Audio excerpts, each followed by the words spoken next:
Hey, welcome back to YT Finance, and this is the channel where I went to business school so you didn't need to, and today we are talking about Sofi Technologies, NIO Stock, as well as TSLA Stock.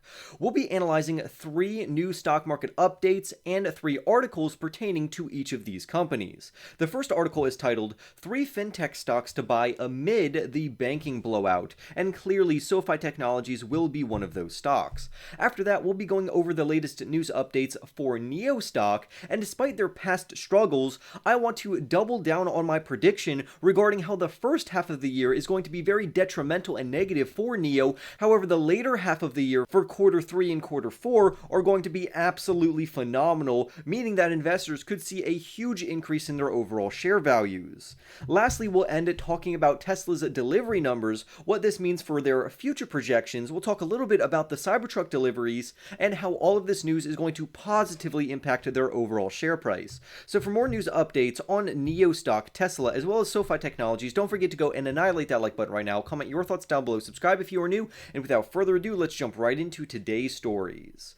Clearly, as of late, we have been going through somewhat of a banking crisis, which just furthers the overall narrative regarding how the traditional banking industry is experiencing shortcomings. That's why we need new, stronger financial technology companies, also known as Fintech companies, to provide a more fundamentally strong access for the economy to operate off of. This is why very innovative companies such as Visa, PayPal, and Sofi Technologies are going to be useful over the coming decades, meaning that their share prices could absolutely explode. This is another reason why fintech companies are so often in the news, because of what they can offer the traditional finance industry and banking industry, which does need to undergo a facelift. So in this article, we're going to be exploring some of the top fintech companies to buy right now, and we're going to start off with Visa. Visa, if you didn't know, is a very prominent and well-known credit card provider that is mainly known for payment processing. However, they also have a very innovative research arm where the company addresses complex challenges for the payment and fintech industry. They have cutting-edge technology, they very efficiently use artificial intelligence, they specialize in cryptography as well as blockchain, and this all helps them support their overall valuation. The company partners with other companies like Linktree as well as Marqeta, which is another phenomenal company that I would encourage you to look into to further their overall competitive advantage. In addition to this, they also have substantial payment volumes and cross-border volumes, so despite a financial crisis, this company is still set to have very impressive overall growth over the long term. That's why overall, Visa's commitment to research, development, and payment processing gives it a phenomenal upside trajectory over the next few years. So if Visa is not already in your portfolio, feel free to look further into that company. Another great company, in my opinion, despite what others say, I really still like PayPal Holdings, ticker symbol PYPL, which is a very dynamic fintech company that continues to innovate, being a leader in their respected space. PayPal has expanded their overall merchant growth opportunities, and they are launching tap to pay for various businesses, particularly smaller and mid-sized businesses over in the Netherlands, Sweden, and the United Kingdom. This company has a huge global presence, and I think the company still has a very prominent future, especially considering that it could acquire other fintech companies to add to their portfolio. There has been a few setbacks with this company, considering that regulators are increasing their overall strictness of cryptocurrencies, but over the long term, if you are a cryptocurrency believer, it seems that PayPal should also be on your radar. The company also had another hiccup regarding their non-GAAP earnings per share, which decreased by around 10%, but they are rapidly growing, and they even repurchased shares back in 2022. And normally when companies repurchase their own shares, it means that they are confident that their future share price is going to be greater than their current share price, giving us a phenomenal growth runway for this company. Last but not least, Sofi Technologies is the smallest company on this list, but also it has the most upside potential in my opinion, because it has more room to grow. Sofi Technologies is a fintech company or a financial technology company that essentially operates as a digitalized bank. They offer their consumers everything they could possibly need in terms of financial services or financial products, and they are very prominent in the industry despite them being relatively new. They have amazing innovations, and their acquisitions make this company extremely competitive regarding Technisys as well as their Galileo acquisitions. On top of that, there is also speculation that this company acquired a new mortgage lender, but we're just going to have to find out if that is actually true or not, because right now no reputable news sources have picked up the story as of right now. The company also offers the most, or at least one of the most competitive checking and savings accounts APYs, coming in at 3.75%, meaning that if you hold money in their checking or savings account, you're going to be paid 3.75% of the money that you have in there, which is just going to grow your overall money, which is a phenomenal way to prevent inflation from taking away some of your purchasing power. On top of that, SoFi has been growing extremely rapidly in both revenues as well as members. In quarter 4 of 2022, the company added around 480,000 new members, totaling 5.2 million members, which equates to a 51% increase year over year.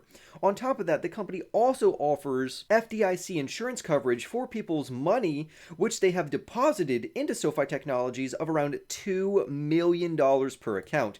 This is so much higher than the overall industry average of $250,000, meaning that if you have $2 million or less in your account at SoFi Technologies and the bank gets hacked or the bank ends up going out of business or goes under, the FDIC will pay you back your money. You are not going to have any losses from this, and that should give depositors peace of mind. And especially during this financial crisis that we are going through right now, investors want safety, meaning that this $2 million of FDIC insurance is going to be a huge magnet to investors who have previously seen companies go out of business, because if they do go out of business, they want to ensure that they still have access to their money.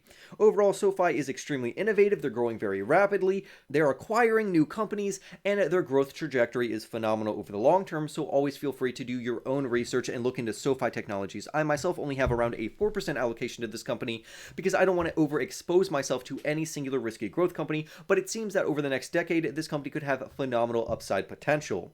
Now let's talk about NIO Stock and how my prediction has came true, saying that quarter 1 and quarter 2 for NIO Stock is going to be extremely negative and bearish, but once we pass the threshold and we enter into the second half of 2023, that's when this company is really going to start showing their overall worth, and here's why.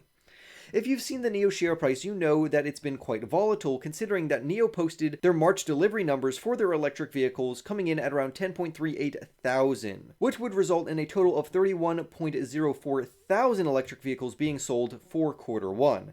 However, NIO's performance did not meet expectations because the guidance for their deliveries were supposed to be 32,000 electric vehicles delivered for quarter 1. So they barely missed that overall projection, although this was anticipated and I did predict this. The company is expected to post quarter 1 revenues of $1.7 billion, which represents a 27% decrease quarter over quarter, and that is not going to reflect very positively in the overall share price. Again, I've gone through these numbers and predicted that this would happen as well. Now, despite this, management is still upbeat, and they even reassured investors that they will not cut the prices of their overall vehicles, such as what Tesla has done, which has disrupted the overall market dynamics over in China, so Tesla can more effectively compete with companies like Li Auto and BYD. NIO, on the other hand, operates more in the premium electric vehicle segment, meaning that it's not facing a strict competition or direct competition necessarily from either BYD or Tesla. However, clearly there is some overlap here because they are in the same overall space and industry. With that being said, BYD is attempting to deliver around 3.6 million vehicle sales this year, which is going to be absolutely phenomenal, and I personally hold BYD, NIO, Li Auto, as well as Tesla. Now here's where it gets interesting. For the first half of 2023, professionals estimate that NIO will bring in revenues of around $4.33 billion. But here's where it gets good. During the second half of 2023, they're projected to bring in $7.3 billion, representing around a 70% increase relative to their quarter 1 projections. So clearly, during the second half of 2023, this company's share price, deliveries, sales, and margins should all increase, which is what I'm waiting for. That's why I think investors should be excited to get this company so cheap right now before their overall metrics boom. Although the company's quarter one delivery sales were not impressive and their quarter two delivery sales are anticipated to also not be that impressive, NIO will undergo a massive transformation like a caterpillar turning into a butterfly, where they are projected to enter momentum that will increase their overall production and sales to where they could achieve nearly 219,000 vehicle deliveries over the next 3 quarters. Now, could they do this? I don't know, we're going to have to wait and see, but even if these analysts and projections are half right, the risk to reward is clearly on the side of the investor. Experts believe that NIO could actually meet the expectation of their overall promises, and this author believes that with their new models, their battery swapping network, as well as their new technology, that they could actually meet these expectations, thus giving investors a very robust second half of 2022, which should increase their share price dramatically. Now, I do want to make sure that you are aware of the overall risks of this company. For instance, the company is not profitable as of right now, they have relatively low margins, and they are a foreign Chinese company. However, if you can tolerate those risks, it makes sense to have a small position, around 2 to 3% into this company, due to their expectations of what they could achieve during the second half of 2023 and beyond. I wouldn't recommend a sizable exposure to this company because that would be improper risk management, but because the share price has fallen as of late, it takes some risk off of the table for investors. So always make sure to do your own research and wait for that second half of 2023. Even during the next quarter, we could anticipate the company not meeting expectations, which should drive their share price lower, making it a better buying opportunity. But once quarter 3 comes and we get those delivery results and those revenue projections, that's when the company should start to pick up some momentum. But we're just going to have to wait and see. Lastly, let's talk about another electric vehicle company named Tesla, which also specializes in energy storage as well as energy generation. Recently, Tesla reported their overall delivery numbers, and investors are not too happy about these numbers, which is why Tesla shares are falling right now.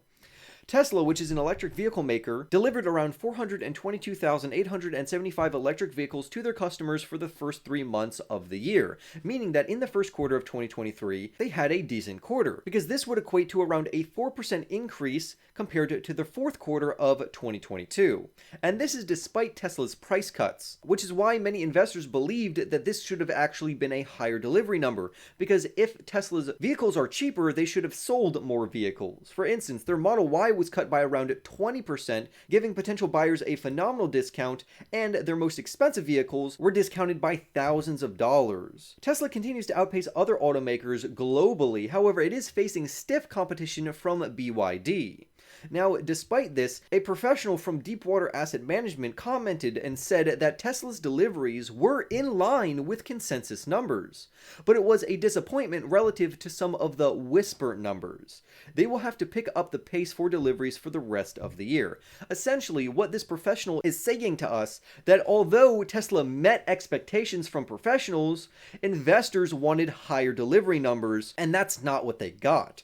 Deliveries did beat expectations from Bloomberg of 421,164 vehicles, but still this was not enough to impress overall investors. But luckily, analysts are still bullish on Tesla, particularly this one analyst with a buy rating on Tesla says, and I quote, "With everything going on in the macro environment, these are very good numbers." He goes on to say, "People will switch very quickly from this number to talking about what the margins will be for the first quarter. There's been a lot of focus on price cuts hurting margins," end quote. And although yes, price cuts are going to hurt margins, if demand either remains constant or increases, we could see Tesla bringing in a lot more revenue and making more money overall. On top of that, we also have the catalyst of the Cybertruck coming in, to where Elon Musk even tweeted that he walked the production line for Tesla's Cybertruck over in their Austin plant in Texas. But I would actually agree with a Morgan Stanley analyst who says that the Cybertruck is more of a sideshow because the estimated volume for this vehicle is only around 50,000 trucks per year. Although this is going to clearly add to their overall revenues and demand,